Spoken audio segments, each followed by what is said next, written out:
ನಾಗರನವಿಲು. ನಾಗರನವಿಲು ಅಂದಿದ ತಕ್ಷಣ ಎಷ್ಟು ಅದ್ಭುತವಾಗಿದೆ ಹೆಸರು.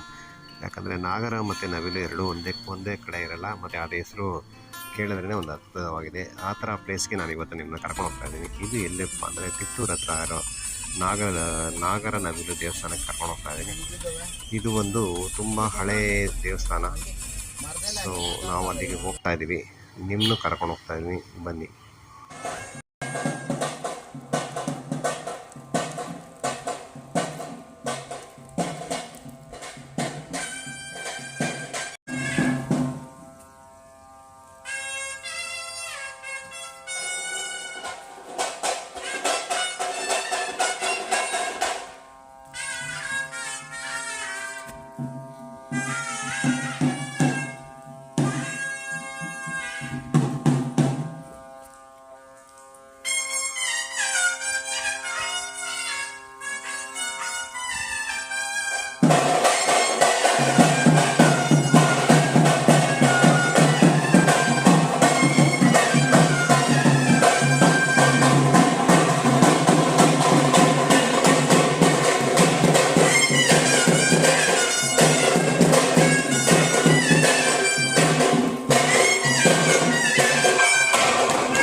ಹಾಂ ಸರ್.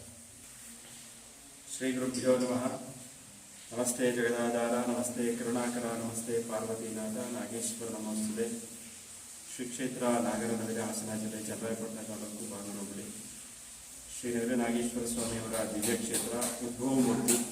ಇವೇನಲ್ಲಿ ಸ್ವಾಮಿಯನ್ನ ನೋಡ್ತಾ ಇದ್ದಾರೆ, ಅದು ಜಮದಗ್ನಿ ಋಷಿಗಳ ತಪೋಕ್ಷೇತ್ರ. ಇದು ಜಮದಗ್ನಿ ಋಷಿಗಳು ಇಲ್ಲಿ ಕುಂತು ತಪಸ್ ಮಾಡಿದಂಥ ಫಲವಾಗಿ ಸ್ವಾಮಿ ಪ್ರತ್ಯಕ್ಷನಾದಾಗ ನೀ ಇಲ್ಲೇ ನೆಲೆಸಬೇಕು ಅಂತೇಳಿ ಕೇಳ್ಕೊಂತಾರಂತೆ. ಆಗ ಶಿವ ಆಯ್ತು, ನಾ ಇಲ್ಲೇ ನೆಲೆಸ್ತೀನಿ ಅಂತೇಳಿ ಸ್ವಾಮಿಗೆ ಜಮದಗ್ನಿ ಋಷಿಗೆ ಆಶೀರ್ವಾದ ಮಾಡುವಂಥ ಸಮಯದಲ್ಲಿ ಸ್ವಾಮಿ ಉದ್ಭವ ಇರತಕ್ಕಂಥದ್ದು. ಅದು ಯಾರೂ ಕೂಡ ಪ್ರತಿಷ್ಠಾಪನೆ ಮಾಡಿಲ್ಲ. ಆ ಪಾಣಿ ಏನಿದೆ ಅದನ್ನ ಇಟ್ಟಿರೋದು ಅಷ್ಟೇ. ಲಿಂಗು ಕೂಡ ನೀವೀಗಲೂ ನೋಡ್ಬೋದಾದ್ರೆ ಸೈಡಿ ವಾಲ್ ಇದೆ, ಲಿಂಗು ಕೂಡ ಸುತ್ತ ಈಗಲೂ ಕೂಡ ಗ್ಯಾಪ್ ಇದೆ. ಇಲ್ಲಿ ವಿಶೇಷ ಅಂದ್ರೆ ಸರ್ಪದೋಷ ನಿವಾರಣಾ ಕ್ಷೇತ್ರ. ಕಾಳಹಸ್ತಿ, ಘಾಟಿ, ಸುಬ್ರಹ್ಮಣ್ಯ ಎಲ್ಲಿ ಸರ್ಪದೋಷ ಕ್ಷೇತ್ರಗಳಿದೆ, ನೀವು ಎಲ್ಲೋದ್ರೂ ಕೂಡ ದೋಷ ಪರಿಹಾರ ಮಾಡಿಸಿ ಪರಿಹಾರ ಆಗದೆ ಹೋದಂಥವೆಲ್ಲ ಕೂಡ ಈ ಕ್ಷೇತ್ರದಲ್ಲಿ ನಡೆಯೋದೇ ಬಹಳ ವಿಶೇಷವಾದಂಥ ಕ್ಷೇತ್ರ. ಇವೆಲ್ಲ ಸರ್ಪದೋಷ ಕ್ಷೇತ್ರಗಳಲ್ಲಿ ಸುಬ್ರಹ್ಮಣ್ಯ ವಿಶೇಷವಾಗಿ ಪ್ರಧಾನವಾಗಿದ್ದು, ಇಲ್ಲಿ ಸಾಕ್ಷಾತ್ ಶಿವನೇ ಪ್ರಧಾನವಾಗಿ ಸರ್ಪದೋಷ ನಿವಾರಣೆ ಮಾಡಲಿಕ್ಕೆ ಉದ್ಭವವಾಗಿ ನಿಂತಿರ್ತಕ್ಕಂಥ ಬಹಳ ವಿಶೇಷ ಕ್ಷೇತ್ರ ಇದು. ಇಲ್ಲಿ ಯಾರಿಗೇ ಸರ್ಪದೋಷ ಇರ್ಬೋದು, ಗಂಡು ಹೆಣ್ಣು ಭೇದ ಭಾವಿಲ್ಲ. ಇದ್ದಂಥವ್ರಿಗೆ ಏನಾಗ್ತದೆ, ಮದುವೆ ಆಗಲ್ಲ, ಸಂತಾನ ಆಗಲ್ಲ, ಉದ್ಯೋಗ ವ್ಯವಹಾರ ವ್ಯಾಪಾರದಲ್ಲಿ ಸಮಸ್ಯೆಗಳಾಗ್ತಕ್ಕಂಥದ್ದು, ಅಡಚಣೆಗಳಾಗ್ತದೆ, ಎಲ್ಲ ಕಾರ್ಯದಲ್ಲೂ ಅಡಚಣೆ ಆಗ್ತದೆ. ಅಂಥವ್ರು ಇಲ್ಲಿ ಬಂದು ಈ ಕ್ಷೇತ್ರದಲ್ಲಿ ವಿಶೇಷವಾಗಿ ಆಶ್ಲೇಷ ಬಲಿ ಪೂಜೆ, ನಾಗ ಪ್ರತಿಷ್ಠಾಪನೆ ಅಂತ ವಿಶೇಷವಾಗಿ ನಡೀತಕ್ಕಂಥದ್ದು. ಅವೆರಡನ್ನು ಮಾಡಿಸಿದ್ರೆ ಸಾಕು. ನೀವು ಸರ್ಪದೋಷಕ್ಕೆ ಸಂಬಂಧಪಟ್ಟಂಥ ಸರ್ಪ ಸಂಸ್ಕಾರ ಪೂಜೆ ಮತ್ತೊಂದು ಏನಿದೆ ಎಲ್ಲ ದೋಷಗಳು ಪರಿಹಾರವಾಗ್ತದೆ. ಇಲ್ಲಿ ತುಂಬಾ ವಿಶೇಷವಾದಂಥ ಇತಿಹಾಸ ಇರ್ತಕ್ಕಂಥ ಕ್ಷೇತ್ರ ಇದು.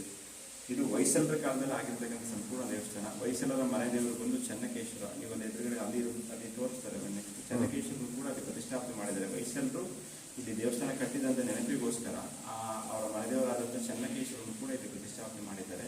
ಇಲ್ಲಿ ದೇವಸ್ಥಾನ ನಿರ್ಮಾಣವಾಗಿದ್ದು ಅಂದ್ರೆ ಇಲ್ಲಿ ರಾಜ ನಾಗಾರ್ಜುನ ಅಂತ ಹೇಳಿ, ಇಲ್ಲಿ ಕ್ಷೇತ್ರದ ರಾಜ ತುಂಬಾ ಇತಿಹಾಸ ಹೊರಗಡೆ ಇದೆ, ಅಲ್ಲಿ ಶಾಸನ ಕಲ್ಲು. ಇಲ್ಲಿ ರಾಜ ಬಂದು ನಾಗಾರ್ಜುನ ಅಂತ ಹೇಳಿ ಇಲ್ಲಿ ಉದ್ಭವ ಆಗ್ತಾರೆ. ಸ್ವಾಮಿ ಜಮದಗ್ನಿ ಋಷಿಗಳು ಅವರ ಒಂದು ಮುಂದಿನ ಕಾರ್ಯಕ್ಕೆ ಮುಂದೆ ಹೋಗ್ತಾರೆ, ತಪೋನುಷ್ಠಾನಕ್ಕೆ ಮುಂದೆ ಮುಂದೆ ಹೋದಾಗ ಏನಾದರೂ ಹೋಗ್ತಾರೆ. ಇಲ್ಲಿ ನಾಗಾರ್ಜುನ ರಾಜನಿಗೆ ಈ ಅರಣ್ಯ ಪ್ರದೇಶ ಅವನಿಗೆ ಸೇರ್ತದೆ. ಅವನಿಗೆ ಕನಸಿನಲ್ಲಿ ಸ್ವಪ್ನದಲ್ಲಿ ಬರ್ತದಂತೆ, ಇಂದಿನ ಅರಣ್ಯ ಪ್ರದೇಶದಲ್ಲಿ ಈ ರೀತಿ ಆಗಿದೆ, ಬಂದು ನೋಡು ಅಂತ.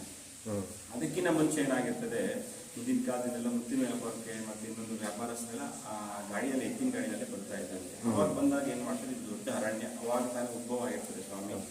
ಇದು ಒಂದು ಕಲ್ಲು ಅಂತೇಳಿ 2 ಕಲ್ಲಿಗೆ ಕಡಿಗೆ ಮಾಡ್ತಾರೆ.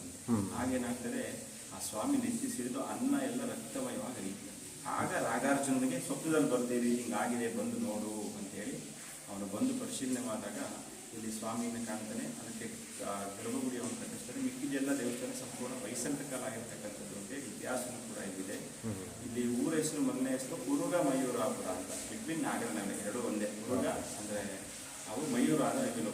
ಹಾವು ಮತ್ತು ನವಿಲಿಗೆ ವೈರತ್ವ. ಬಟ್ ಇಲ್ಲಿ ವಿಶೇಷ ಕ್ಷೇತ್ರ ಅಂದ್ರೆ ಸ್ವಾಮಿಯವರ ಒಂದು ಆಶೀರ್ವಾದದಿಂದ ಹಾವು ಮತ್ತು ನವಿಲು ಎರಡು ವೈರತ್ವ ಇಲ್ದಂಗೆ ಅನ್ಯೋನ್ಯವಾಗಿದ್ದನ್ನು ಕಂಡು ಜಮದಗ್ನಿ ಋಷಿಗಳು ಇದಕ್ಕೆ ಉರುಗ ಮಯೂರಾಪುರ ಅಂತ ಹೆಸರಿದ್ರು. ಕಾಲಕ್ರಮೇಣ ನಾಗರನವಿರೆ ಅಂತೇಳಿ ಎಲ್ಲ ಇದು. ಪಕ್ಕದಲ್ಲಿ ಅಮ್ನೋರ್ ಇದೆ, ತುಂಬಾ 5.5 ಅಡಿ ಎತ್ತರ ವಿಗ್ರಹ ಇರ್ತಕ್ಕಂಥದ್ದು ಬಹಳ ವಿಶೇಷ. ನೀವು ಹೊರನಾಡು ಇನ್ಫಾರ್ಮೇಶನ್ ನೋಡಿದ್ರೆ ಮತ್ತೆ ನೋಡಿದ್ರೆ ಮತ್ತಿಷ್ಟು ಎತ್ತರ ವಿಗ್ರಹ ಇರ್ತಕ್ಕಂಥ ಈ ಅಮ್ನೋರೆ. ಆಗಿನ ಕಾಲದಲ್ಲೇ ಶಿವನ ಜೊತೆಗೆ ಪತ್ನಿ ಇರಬೇಕು ಅಂತೇಳಿ ನಮ್ಮ ಎಡಭಾಗಕ್ಕೆ ಅಮ್ಮನವರು ಕೂಡ ಪ್ರತಿಷ್ಠಾಪನೆ ಮಾಡಿದ್ದಾರೆ. ಅಲ್ಲಿ ಸುರಂಗ ಮಾರ್ಗನೂ ಕೂಡ ಇದೆ. ಚೆನ್ನಕೇಶ್ವರ ದೇವಸ್ಥಾನ ಹೊರಗಡೆ 1 ಕಿಲೋಮೀಟರ್ ಆಗ್ತದೆ, ರೇಣುಕಾದೇವಿ ದೇವಸ್ಥಾನ ಅಂತ. ಅಲ್ಲಿಂದ ಇಲ್ಲಿಗೆ, ಅಲ್ಲಿಂದ ಇಲ್ಲಿಗೆ, ಇಲ್ಲಿಂದ ಅಲ್ಲಿಗೆ ಜಮದಗ್ನಿ ಋಷಿಗಳು ಪೂಜೆಗೋಸ್ಕರ ಆ ಸುರಂಗದ ಮಾರ್ಗದಲ್ಲೇ ಬಂದು ಇಲ್ಲಿ ಪೂಜೆ ಸಲ್ಲಿಸ್ತಿದ್ರು ಅಂತೇಳಿ ಪ್ರತಿ ಇವತ್ತು ಕೂಡ ಅದು ನಡೀತಾರೆ ಅಂತೇಳಿ ಇದೆ. ಇವೆಲ್ಲೂ ಹೊರಗಡೆ ಏನು ಕಲ್ಲಿದೆ ಅವೆಲ್ಲವೂ ಕೂಡ ಸರ್ಪದೋಷ ನಿವಾರಣೆಗೆ ಹಿಂದೆ ಮಾಡಿಸಿರೋದು, ನಾವ್ಯಾವುದು ಮಾಡಿಲ್ಲ. ಒಂದು 1,000-2,000 ನಾವು ಮಾಡಿದ್ವಿ ಅಷ್ಟೇ, ನಮ್ಮ ಒಂದು 10-20 ವರ್ಷ ಅವಧಿಲಿ. ಅದಕ್ಕಿಂತ ಮುಂಚೆ ಅದನ್ನೆಲ್ಲ ಮಾಡಿಸಿ ಹಿಂದೆನೇ ಇಟ್ಬಿಟ್ಟಿದ್ರು. ಅವನ್ನೆಲ್ಲ ಒಂದು ಹತ್ರ ಇಟ್ಬಿಟ್ಟಿದ್ರು. ಅದನ್ನೆಲ್ಲ ಏನು ದೇವಸ್ಥಾನ ಜೀರ್ಣೋದ್ಧಾರ ಮಾಡಿದಾಗ ಆ ಥರ ಎಲ್ಲ ಜೋಡಿಸಿ ಮಾಡಿದ್ರು. ಆಮೇಲೆ ನಾವು ಮಾಡ್ಕೊಂಡ್ಬಂದು ಕಲ್ಲ ಇಡ್ಲಿಕ್ಕೆ ಜಾಗ ಆಗದಿದ್ದಕ್ಕೆ ಈಗ ಕಲ್ಲು ನಿಲ್ಲಿಸಿದ್ದೀವಿ. ಅದು ಬೆಳ್ಳಿ ರೂಪದಲ್ಲಿ ಸ್ವಾಮಿಗೆ ಅಭಿಷೇಕ ಮಾಡಿ ಅದನ್ನ ಮುಂಡಿಗೆ ಹಾಕಿಸ್ತಾ ಇದ್ದೀವಿ. ಇಲ್ಲಿ ವಿಶೇಷ ಅಂದ್ರೆ ಜಮದಗ್ನಿ ಋಷಿಗಳು ಕುಂತು ತಪಸ್ ಮಾಡಿದಂಥ ವಿಶೇಷವಾದಂತಹ ಕ್ಷೇತ್ರ. ಸರ್ಪದೋಷ ಏನೇ ಇರಲಿ ಇಲ್ಲಿ ಬಂದು ಪರಿಹಾರ ಮಾಡಿಸ್ಕೊಂಡೆ. ಇಲ್ಲಿ ಆಗಿರ್ತಕ್ಕಂಥ ತುಂಬಾ ಜನ ನಿದರ್ಶನ ಇದೆ. ಸುಬ್ರಹ್ಮಣ್ಯ ಹೋಗಿ, ಕಾಳಹಸ್ತಿ ಹೋಗಿ 2 ಸಲ 5 ಸಲ ಮಾಡಿಸಿ ಒಳ್ಳೆ ಪರಿಹಾರ ಆಗಿಲ್ಲ ಅಂದವರು ಎಲ್ಲರೂ ಕೂಡ ಸರ್ಪದೋಷ ಅಂತಾರೆ ಸುಬ್ರಹ್ಮಣ್ಯ ಕೂಡ ಮನಸ್ಸಲ್ಲಿ ಬರ್ತದೆ. ಯಾಕೆಂದ್ರೆ ಅದು ಇರತಕ್ಕಂಥದ್ದೇ ಅದು. ಇಲ್ಲಿ ತಿಳಿದವರು, ಇಲ್ಲಿ ಯಾವುದೇ ಪಬ್ಲಿಸಿಟಿ ಇಲ್ಲ. ತಿಳಿದಂತವರಿಗೆ ನಿಮಗೆ ಬಂದಿರ್ತೀರ, ನಿಮ್ಗೆ ಒಳ್ಳೇದಾಗಿದೆ ಅಂತವ್ರು ಇನ್ನೊಬ್ರು ಈ ರೀತಿ ಬಂದು ಈ ಕ್ಷೇತ್ರ ದರ್ಶನ ಮಾಡಿ ಸ್ವಾಮಿ ಪೂಜೆ ಮಾಡಿಸಿರೋದ್ರಿಂದ ತುಂಬಾ ಫಲಗಳು ಪ್ರಾಪ್ತಿಯಾಗಿದೆ. 20 ವರ್ಷ 25 ವರ್ಷ ಮಕ್ಕಳಿದ್ದವರಿಗೆಲ್ಲ ವಿಶೇಷವಾದಂಥ ಪೂಜೆ ಆದಮೇಲೆ ಮಕ್ಕಳಾಗಿದೆ. ವಿಷ್ಣು ಅಲಂಕಾರ ಪ್ರಿಯ, ಶಿವ ಅಭಿಷೇಕ ಪ್ರಿಯ ಅಂತ ಹೇಳ್ತೀವಿ. ಸ್ವಾಮಿಗೆ ವಿಶೇಷ ಅಂದರೆ ಅಭಿಷೇಕ.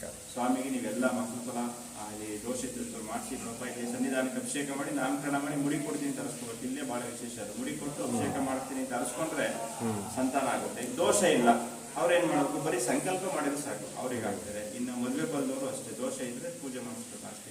ಇಲ್ಲ ಸಂಕಲ್ಪ ಮಾಡಿಕೊಂಡು ಎಲ್ಲ ದೋಷಗಳು ವಿಶೇಷವಾದಂಥ ಪರಿಹಾರಂಥ ವಿಶೇಷ ಕ್ಷೇತ್ರ ನವಿಲೆ ನಾಗೇಶ್ವರ ಸ್ವಾಮಿ ಕ್ಷೇತ್ರ. ಓಕೆ, ಧನ್ಯವಾದಗಳು. ಒಳ್ಳೆಯದು.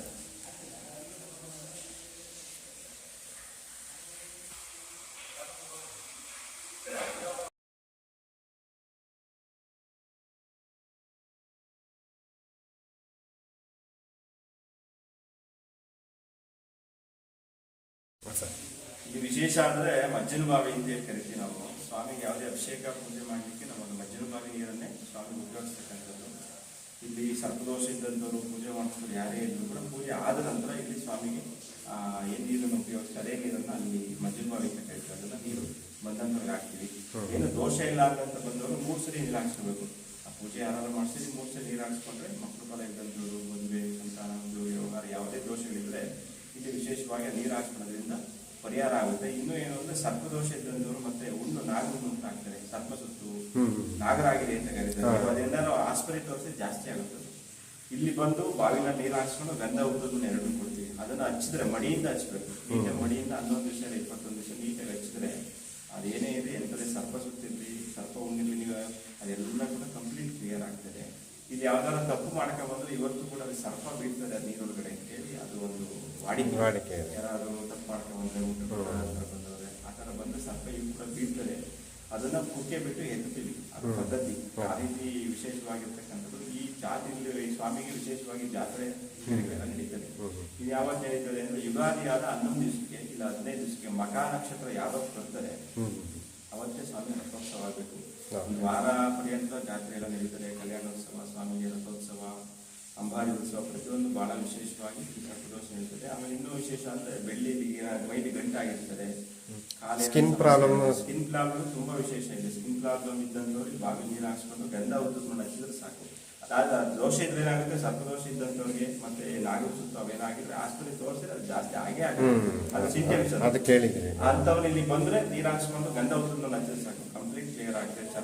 ಚರ್ಮ ವ್ಯಾಧಿ ಬೇರೆ ಯಾವ್ದಾದ್ರು ಇದ್ದು ಚರ್ಮ ಸ್ಕಿನ್ ಪ್ರಾಬ್ಲಮ್ ಇದ್ರು ಕೂಡ ಸ್ವಾಮಿಗೆ ಆಯ್ಕೆ ಮಾಡ್ಕೊಂಡ್ರೆ ಹುಷಾರಾಗ್ತದೆ. ಆಮೇಲೆ ಮೈಲಿ ಗಂಟಾಗಿರ್ತದೆ ಆ ಥರದ್ದು ಇದ್ದವ್ರ ಮೇಲೆ ಕಿವಿ ಸೋರ್ತಾ ಇರ್ತದೆ. ಆ ಥರ ಇದ್ದವ್ರಿಗೆ ಬಂದು ಒಂದು ಬೆಳ್ಳಿ ಗಂಟು ಮಾಡಿಸ್ಕೊಡ್ತೀನಿ ಅಂತ ಅರಸ್ಕೊಂಡ್ರು ಕೂಡ ಅದು ಸೋರದ ಗಂಟು ಕರೆಗ್ತದೆ.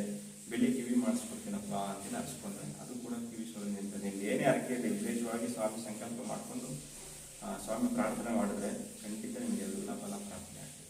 ಓಕೆ, ಆಯ್ನೂರು ಹೇಳಿದ ಕೇಳಿದ ಮೇಲೆ ಅದ್ರ ಮಹಿಮೆ ಅಂತೂ ತುಂಬ ಅನಿಸ್ತು. ಸೊ ಅದೇ ಥರ ನಾವು ಈಚೆ ಒಂದು ನೋಡಿದ ತಕ್ಷಣ ನಾಗರ ಕಲ್ಲು ಪ್ರತಿಷ್ಠಾಪನೆ ಮಾಡಿರೋ ಕಲ್ಲು ಮಧ್ಯದಲ್ಲಿ ಚಿಕ್ಕದೊಂದು ನಾಗರ ಮರಿ ಇತ್ತು. ಅಲ್ಲಿ ಅವ್ರು ಹೇಳೋ ಪ್ರಕಾರ ದಿನ ಬರುತ್ತೆ, ಆ ಟೈಮ್ ಬಂದ್ಬಿಟ್ಟು ಇದ್ಬಿಟ್ಟು ಹೋಗುತ್ತೆ, ಸ್ವಲ್ಪ ಹೊತ್ತು ಮಹಾಮಂಗಳಾರತಿ ಆಗೋ ತನಕ ಅಂತ ಹೇಳ್ತಾರೆ. ಆಮೇಲೆ ನಾಗರ ಕಲ್ಲನ್ನ ಪ್ರತಿಷ್ಠಾಪನೆ ಮಾಡಿರೋದು ಒಂದು ದೊಡ್ಡ ಗೋಡೆ ಥರನೇ ಇತ್ತು. ಎಲ್ಲ ರೈಟ್ ರೌಂಡ್ ಎಲ್ಲ ಅದೇ ಥರ ಪ್ರತಿಷ್ಠಾಪನೆ ಮಾಡಿದ್ದಾರೆ. ಈಗ ಪ್ರತಿಷ್ಠಾಪನೆ ಮಾಡ್ತಾ ಇಲ್ವಂತೆ ನಾಗಕಲ್ಲನ್ನ. ಇದು ಚಿಕ್ಕದು ಚಿನ್ನ ಮತ್ತು ಬೆಳ್ಳಿದು ಯಾವ್ದಾರ ವಿಗ್ರಹ ತಂದು ಪ್ರತಿಷ್ಠಾಪನೆ ಮಾಡ್ತೀನಿ ಅಂತ ಹೇಳ್ತಾ ಇದ್ದಾರೆ. ಯಾಕಂದರೆ ಅಲ್ಲೆಲ್ಲೂ ಜಾಗ ಇಲ್ಲ, ಅಷ್ಟು ಚೆನ್ನಾಗಿದೆ ದೇವಸ್ಥಾನ. ಇನ್ನೊಂದು ಸತಿ ಬನ್ನಿ, ಯಾಕಂದರೆ ಇಲ್ಲಿ ಯಾವುದೇ ಕಡೆ ನಾಗ ದೋಷ ಪರಿಹಾರ ಆಗಲಿಲ್ಲ ಅಂದ್ರೂ ಇಲ್ಲಿ ಬಂದರೆ ಆಗುತ್ತೆ ಅಂತ ಹೇಳ್ತಾ ಇದ್ದಾರೆ. ಸೊ ದಯವಿಟ್ಟು ಆ ಥರ ಏನಾದರೂ ದೋಷ ಇದ್ದರೆ ದಯವಿಟ್ಟು ಒಂದು ಸತಿ ಬಂದು ಇಲ್ಲಿ ವಿಸಿಟ್ ಮಾಡಿ. ತುಂಬ ಅದ್ಭುತವಾಗಿದೆ ದೇವಸ್ಥಾನ. ಅಲ್ಲಿ ಹೋದ್ರೇ ನಿಮಗೆ ಒಂದು ಪಾಸಿಟಿವ್ ವೈಬ್ ಸಿಗುತ್ತೆ. ಸೊ ನಾನಂತೂ ಎಕ್ಸ್ಪೀರಿಯೆನ್ಸ್ ಮಾಡಿದೆ, ನೀವು ಬಂದರೆ ನೀವು ಎಕ್ಸ್ಪೀರಿಯೆನ್ಸ್ ಮಾಡ್ತೀರಾ ಅಂದ್ಕೊಂಡಿದ್ದೀನಿ. ಇದು ಸಖತ್ತಾಗಿದೆ. ನಾಗರ ನವಿಲು, ಆ ಹೆಸರೇ ಎಷ್ಟು ಅದ್ಭುತವಾಗಿದೆ ಗೊತ್ತಾ. ನಾಗರ ಹಾವು ಮತ್ತು ನವಿಲು ಯಾವತ್ತೂ ಒಂದೇ ಜೊತೆಯಲ್ಲಿರಲ್ಲ. ಬಟ್ ಇಲ್ಲಿ ಈ ಊರಲ್ಲಿ ಅವ್ರು ಹೇಳೋ ಪ್ರಕಾರ 2 ಒಟ್ಟಿಗೆ ಇರ್ತವೆ ಅಂತ. ಅದು ನನಗೂ ಗೊತ್ತಿಲ್ಲ, ನಾನು ಮತ್ತೆ ಅದನ್ನು ಕ್ರಾಸ್ ಕ್ವಶನ್ ಮಾಡೋಕ್ಕೂ ಹೋಗಿಲ್ಲ. ಅದೆಲ್ಲ ಯಾಕಂದರೆ ನಂಬಿಕೆಗೆ ಬಿಟ್ಟಿದ್ದು, ಅದನ್ನೆಲ್ಲ ಡಿಸ್ಟರ್ಬ್ ಮಾಡಬಾರ್ದು. ಆಮೇಲೆ ಈ ಊರಿನ ಹೆಸರೇ ಅಷ್ಟು ಚೆನ್ನಾಗಿದೆ ಅಲ್ವಾ, ಅದಕ್ಕೆ.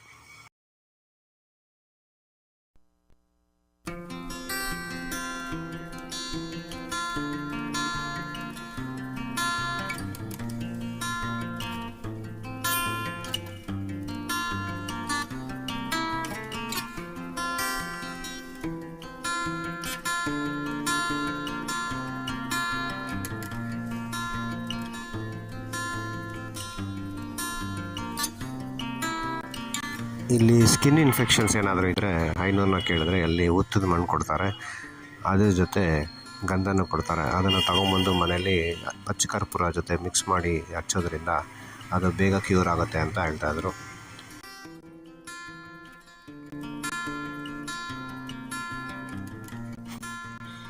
ಸೊ ಕಲ್ಯಾಣಿ ನೋಡಿಕೊಂಡು ಹಂಗೆ ಹೊರಟ್ವಿ. ಜೈ ಬ್ಯಾಡ್ರಬಮ್ಮ ಅಂತ ಈ ವಿಡಿಯೋ ಮುಗಿಸ್ತಾ ಇದ್ದೀನಿ. ಮತ್ತೊಂದು ವಿಡಿಯೋದಲ್ಲಿ ಬೇಗ ಸಿಗೋಣ. ಅಲ್ಲಿವರೆಗೂ take care, bye, have a fantastic and marvellous day. ಇವತ್ತು ಗುರುಪೂರ್ಣಿಮೆ ಪ್ರಯುಕ್ತ ನಾವು 2 ಜಾಗಕ್ಕೆ ಹೋಗಿದ್ವಿ. ಒಂದು ನಾಗರನವಿಲು, ಇನ್ನೊಂದು ಜೇನುಕಲ್ಲು ಸಿದ್ದೇಶ್ವರ ಬೆಟ್ಟ. ಫಸ್ಟ್ ನಾನು ನಿಮಗೆ ನಾಗರ ದೇವ್ರದ್ದು ವಿಡಿಯೋ ಅಪ್ಲೋಡ್ ಮಾಡ್ತಾಯಿದ್ದೀನಿ. ಜೇನುಕಲ್ಲು ಸಿದ್ದೇಶ್ವರ ಬೆಟ್ಟ ನೆಕ್ಸ್ಟ್ ಪಾರ್ಟ್ 2 ಅಲ್ಲಿ ಅಪ್ಡೇಟ್ ಮಾಡ್ತೀನಿ. ಅಲ್ಲಿವರೆಗೂ ಸೂಪರಾಗಿರಿ, ಫೆಂಟಾಸ್ಟಿಕ್ ಇರ್ರಿ, ಆರಾಮಾಗಿ ಬಿಂದಾಸಾಗಿರಿ.